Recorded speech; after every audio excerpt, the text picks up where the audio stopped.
We're going to take a look at a very common differential equations problem involving a cascade of tanks, wherein each tank pumps in a certain amount of fluid, a certain amount of solution into the tank right beneath it at a certain rate R. So if you look here, we have a specific problem wherein it mentions that at time t equals 0, tank 0, which is the uppermost tank, contains 1 gallon of water and 1 gallon of ethanol. All the remaining tanks contain 2 gallons of pure water each. So every tank following tank 0 each contain 2 gallons of water. Now, pure water is pumped into tank 0 at 1 gallon per minute, and the varying mixture in each tank is pumped into the one below it at the same rate. So the rate at which tank 0 pumps mixture into tank 1 is the same rate at which tank 1 pumps mixture into tank 2, and so on and so forth.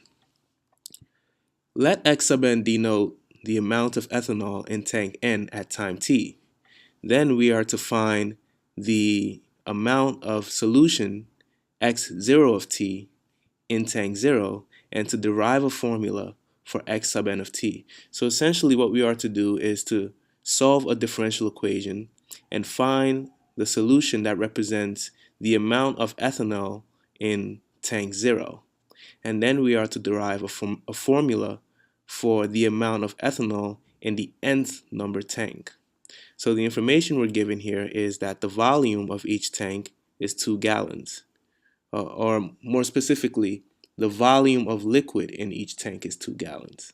So we're also provided that the initial amount of ethanol in tank 0, right, the subscript 0 means the amount of ethanol in tank 0.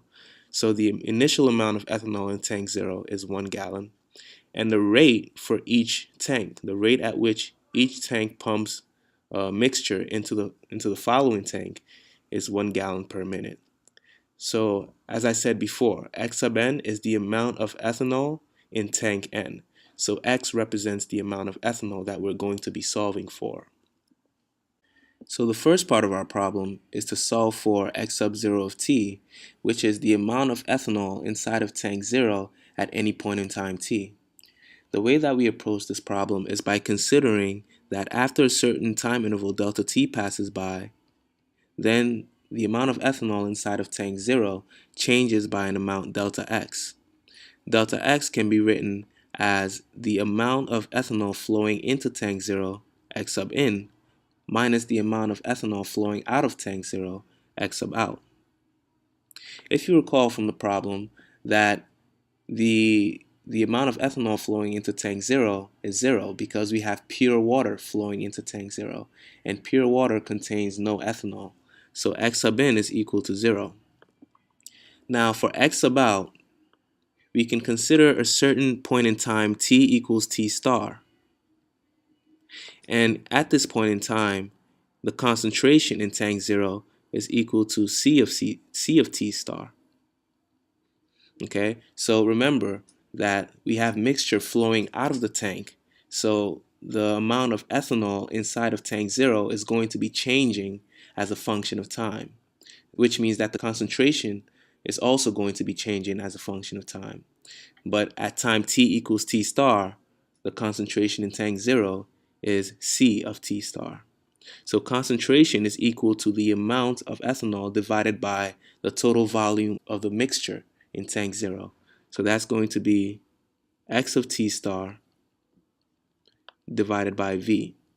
All right, X of t star is the amount of ethanol in tank 0 at t star, and V is just the volume of the overall mixture in tank 0. So then we can say that we can approximate the amount of ethanol flowing out of tank 0 as X sub out is approximately the rate at which mixture is flowing out of tank 0 multiplied by the concentration at time t equals t star, and then multiplied by the time interval delta t that we were working with. Okay, so keep in mind that at every instant in time we're having a different concentration flowing out of tank 0. So we can only approximate how much ethanol is flowing out of tank 0 by writing R times C times delta T. Okay, so that means that delta X then is approximately negative R times C of T star multiplied by delta T. Okay, so we have this approximation here based on T equals T star. If we divide through by delta T, we then have delta X over delta T is approximately negative R times C of T star. And at this point, we can write C of T star as just X of T star divided by V of T star. So let's go ahead and make that change. We can write this as X of T star divided by V.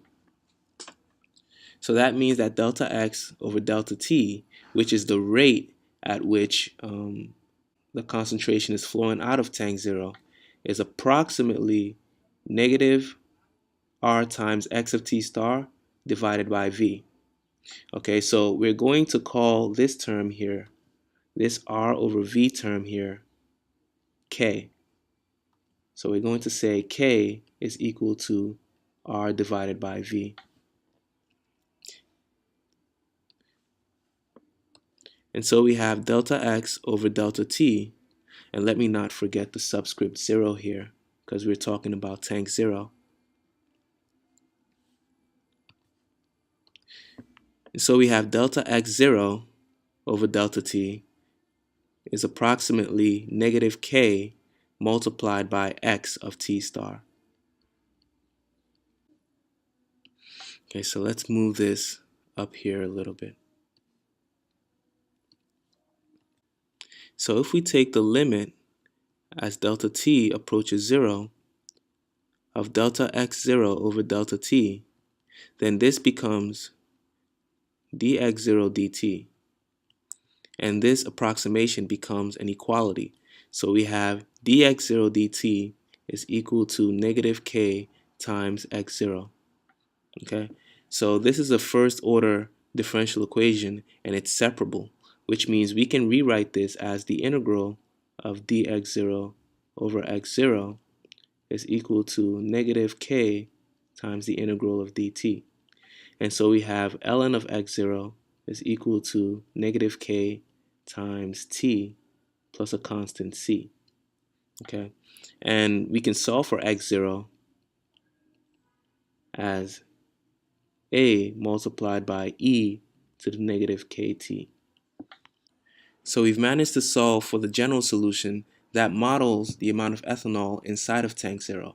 In order to get a more unique solution relative to tank 0, we have to apply the initial conditions. So applying the initial condition, we find that x0 of 0 is equal to a if we set t to be equal to 0. However, x0 of 0 has to be equal to 1 gallon of ethanol because initially there was only 1 gallon of ethanol inside of tank 0. So this means that A is just 1 gallon of ethanol.